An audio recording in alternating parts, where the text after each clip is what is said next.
bem, vamos evoluir um pouco na nossa lei dos gases, fazendo agora a chamada teoria cinética dos gases. Eu terminei a última aula dizendo que quando nós temos um gás contido num recipiente, ele tem uma pressão. Então existe uma pressão na parede. E essa pressão advém do fato de que o gás ele é constituído de pequenos elementos massivos, que nós vimos que tem uma massa muito pequena, e que partículas crescem, andam para todo lado.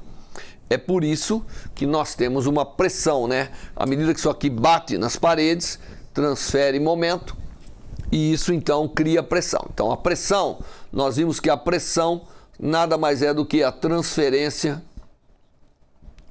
de momento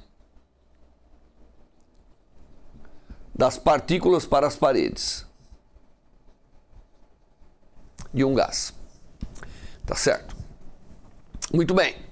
Nós sabemos também que esse gás, ele obedece uma lei que PV é igual a NKT. E eu já expliquei para vocês que essa é uma lei empírica que foi deduzida, tá certo? Então nós vamos pegar aqui um gás que esteja a uma temperatura T, ele está fazendo uma pressão P na parede, ele tem um certo número N de partículas. Então eu peguei aqui um gás dentro dessa caixa. E agora eu vou fazer uma conta que chama a partir de primeiros princípios. Tá certo? Eu vou pegar e vou falar assim, bom, que tipo de pressão eu espero que esse gás, cujas partículas estão animadas de uma certa velocidade, exercem nessa parede? Essa é a pergunta que eu tenho que fazer. Então eu vou pegar uma porção da parede, pegar essa parede aqui e vou olhar uma porção dela aqui. Então eu vou pegar a parede e vou estar olhando uma certa porção de área A da parede. Então peguei aqui uma porçãozinha da parede de área A e vou dizer assim, bom, vamos analisar a pressão, a força feita nessa parede, porque quem sabe daí eu vou deduzir a pressão. Então a pergunta vem o seguinte, quem que está fazendo a pressão nessa área? Bom, nessa partícula aqui, todas as partículas andando nessa direção ou com componente de velocidade nessa direção, estão transferindo o momento. Vamos dizer que essas partículas têm, obviamente o gás é tridimensional, portanto as partículas têm componentes x, y e z de velocidade. Aqui eu chamei isso aqui de eixo x. Vou chamar isso aqui de eixo x, estou olhando nessa direção. Podia chamar de y, qualquer coisa, não tem problema. Mas aqui eu tenho partículas que têm componente de velocidade, e significa que, na verdade, a trajetória dessa partícula pode estar em qualquer lugar. Mas se ela estiver caminhando para cá, ela vai bater na parede. Só que ela vai bater num ângulo e vai embora. Mas o que importa, como nós sabemos, para a execução da força é a velocidade perpendicular. Então, eu estou cuidando de olhar as partículas que tenham uma certa componente de velocidade. Eu estou interessado em que essas partículas transfiram momento aqui. Claro, aqui tem uma área A, como nós dissemos, tá certo? Estou imaginando um cilindro. E as partículas que têm velocidade Vx vão bater aqui. Então eu vou considerar primeiro um certo intervalo de tempo ΔT. ΔT é o intervalo de tempo que eu vou considerar. Que partículas? Ah, outra coisa, cada partícula tem uma massa m, né? Como nós vimos na última aula. As partículas que fazem parte a nível microscópico desse gás têm uma massa m minúsculo. Muito bem, então m é a massa das partículas individuais. E eu vou pegar aqui e falar, bom, no tempo considerado, que partículas vão bater aqui nessa parede? Bom, são todas essas que têm Vx. Cada partícula que colide com a parede, ela vem com velocidade Vx e, portanto, ela tem massa m, portanto, ela tem um momentozinho que é mvx. Ela bate na parede e ela retorna com o mesmo momento. Nós estamos imaginando colisões elásticas.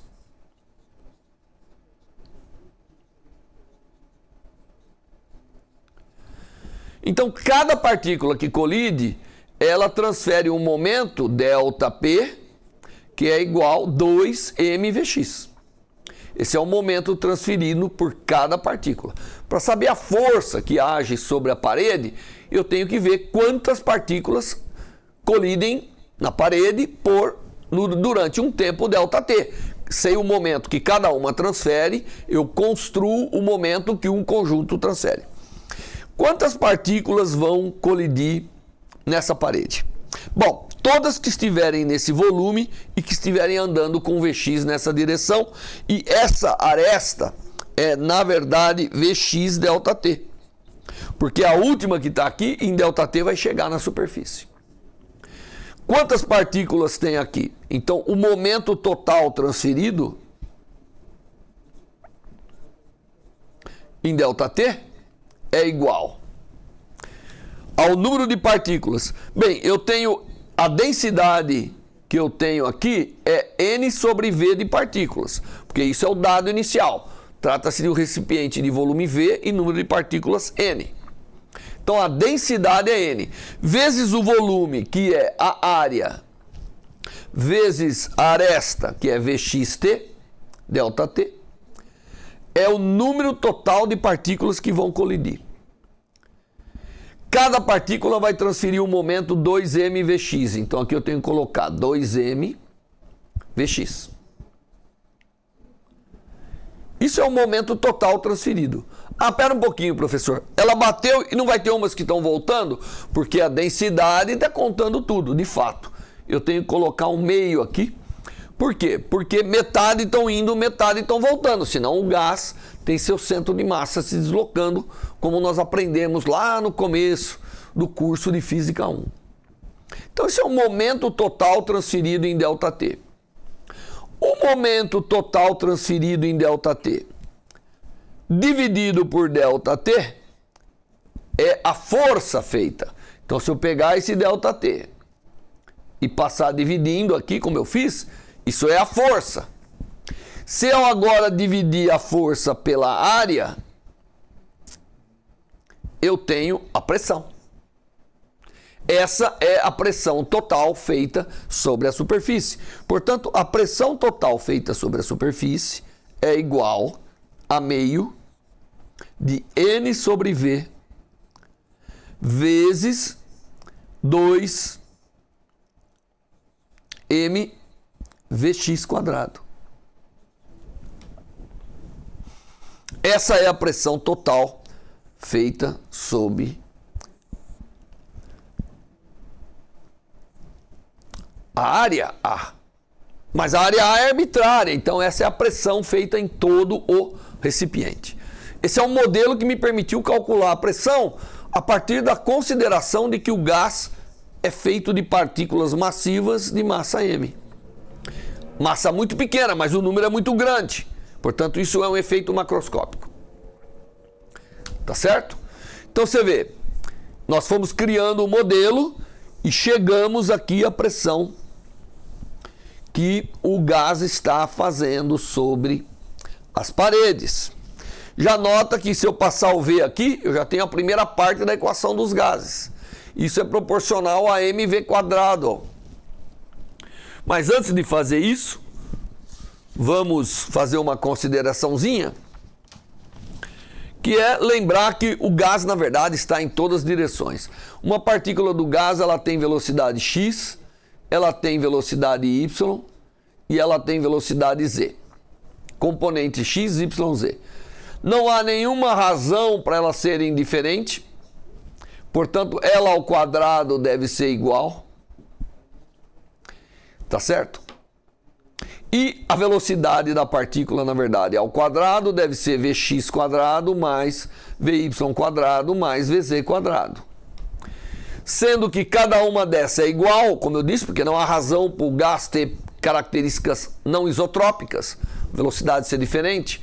Então isso aqui, na verdade, é 3Vx².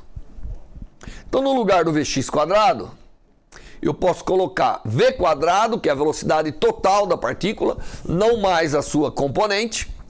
Portanto, a pressão vezes o volume, que agora eu vou passar o volume multiplicando, é igual, o meio vai embora, e no lugar do Vx eu vou colocar 1/3, portanto é N vezes 1/3 de M V quadrado. Na verdade o pessoal faz a média da velocidade, mas não tem problema. É o valor médio que nós estamos trabalhando de qualquer maneira.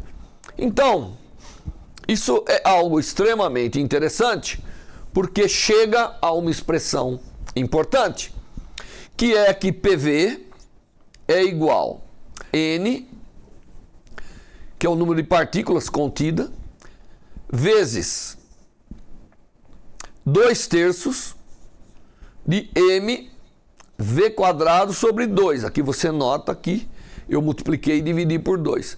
Por que eu fiz isso? Porque isso aqui é exatamente a energia cinética das moléculas. Isso é a energia cinética das moléculas. Mas nós aprendemos que os cientistas trabalharam muitos séculos para descobrir que isso aqui era NKT.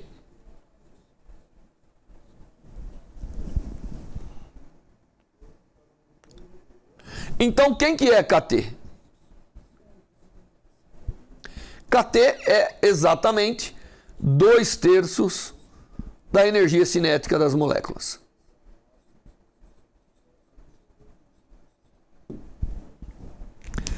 Essa é a chamada teoria cinética dos gases, que diz que a temperatura é uma grandeza que mede a velocidade das partículas. A temperatura é uma grandeza que mede a energia cinética das partículas a nível microscópico. Muito bonito, né? E isso foi deduzido com a mecânica tradicional, apenas considerando que as partículas são providas de uma massa m e uma velocidade.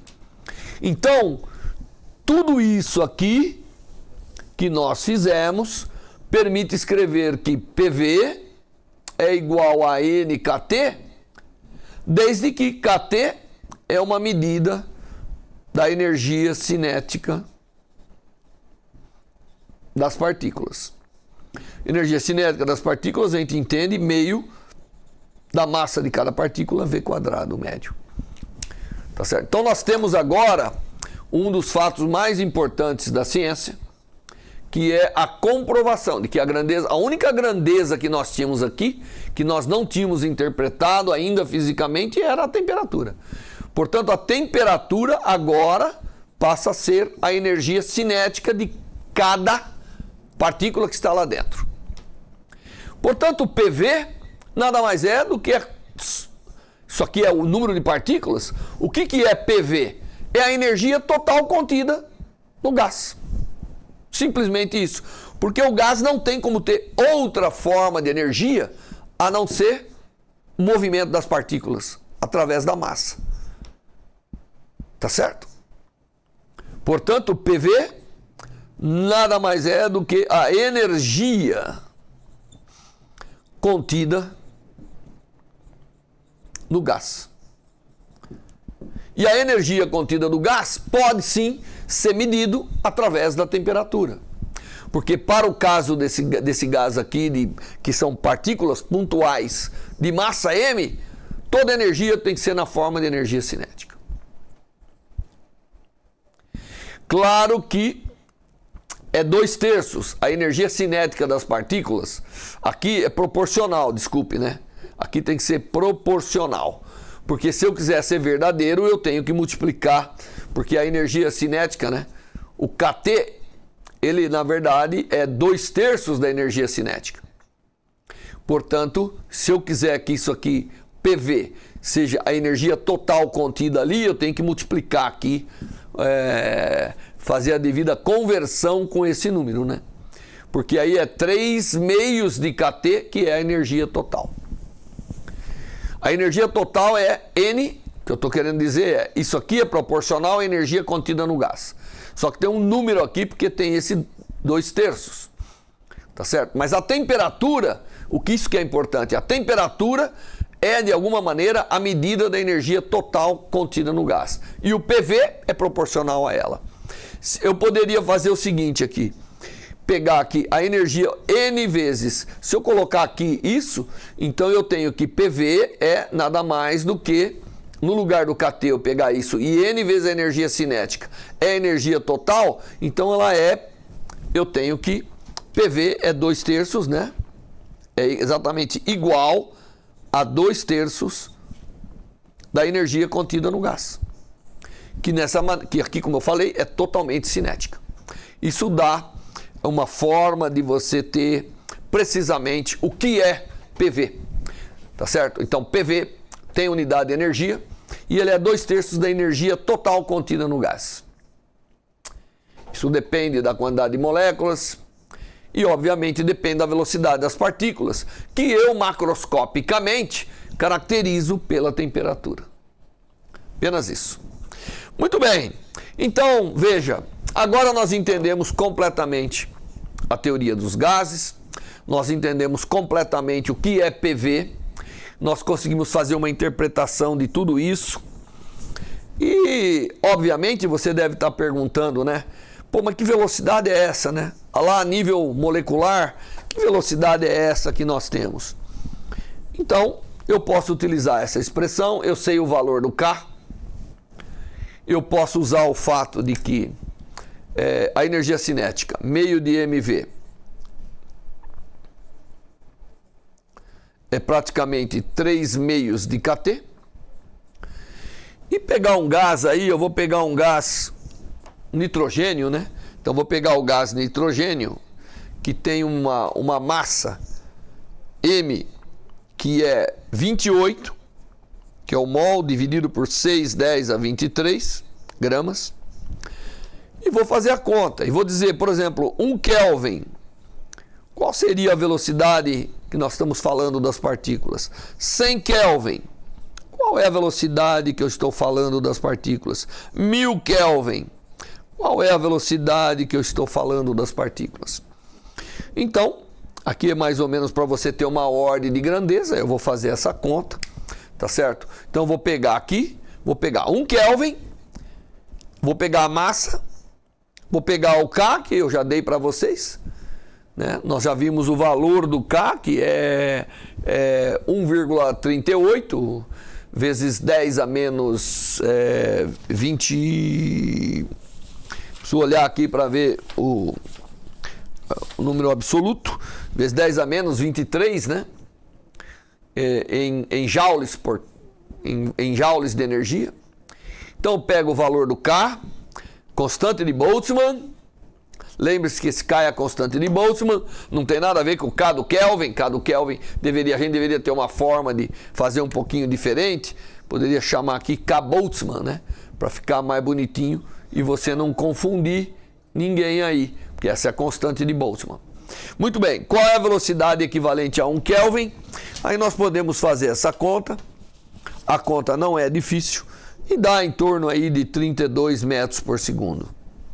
Se eu subir para 100 Kelvin, obviamente, de 1 para 100, a escala, né? A velocidade é a raiz quadrada disso tudo, então se eu multiplicar por 100, isso aí vai multiplicar por 10, então isso aqui fica em torno de 320 metros por segundo. E se eu multiplicar por 1000, fica em torno aí de 1000 metros por segundo, né? Só, aqui vai ter que ser a raiz quadrada de 1000, multiplicando aí por 30 e pouco alguma coisa, mas é aproximado. Então isso te dá uma ideia da escala, né? Dá uma ideia para você de como que a velocidade cresce quando eu vou de 1 Kelvin para cima. Quando eu estou falando de Kelvin, eu estou falando de metros por segundo. Quando eu estou falando de 100 Kelvins, eu estou falando de centenas de metros por segundo. E quando eu estou falando de 1000 Kelvins, eu estou falando em torno de milhares de metros por segundo, que é quilômetros por segundo de velocidade. Então, são partículas que andam bastante rápido no seu mundo microscópico, por isso que mesmo uma massa tão pequena é capaz de transferir um momento observável, né? Quando elas se juntam, tá certo? E com essa aula, a gente construiu um modelo microscópico com a interpretação cinética da temperatura e agora temos uma visão global muito boa de como é o gás e, portanto, podemos partir para fazer aplicações, fazer os famosos exemplos dessa disciplina. Muito bem, eu quero dizer para vocês só uma coisinha. Na verdade, os valores que nós trabalhamos aqui são valores médios. A velocidade, na verdade, tem uma distribuição, que é chamada distribuição de Maxwell-Boltzmann. Nem todos os componentes microscópicos de um gás têm a mesma velocidade. Obedece uma distribuição. O maior número de partículas está ao redor de uma velocidade, mas tem um pouquinho com velocidade mais baixa, tem outro pouquinho com velocidade mais alta. Isso gera uma distribuição de velocidade. Essa distribuição nós não vamos elaborar muito aqui nesse curso, mas você pode sim dar uma olhada na internet, dar uma olhada nos livros que tem essa famosa distribuição de Maxwell-Boltzmann para os constituintes microscópicos de um gás ou de um sólido ou de qualquer coisa. Na verdade, descobrir como que é o modelo que obedece à lei empírica que eu havia descoberto é uma forma fantástica de eu entender os fenômenos. Entendendo isso, eu sou capaz de vir, começar a resfriar e entender o que vai acontecer que faz o gás virar líquido. E depois resfriar mais e entender por que o gás vai virar sólido. Com essa interpretação atomística, com essa coleção de variáveis macroscópicas, eu consigo fazer interpretações fantásticas do mundo que nos rodeia, né? Que são as chamadas mudanças de estado e tudo isso. Bom, eu vou ficando por aqui nessa aula, faltando para esse tópico uma coleção de exemplos que nós vamos ver na próxima aula.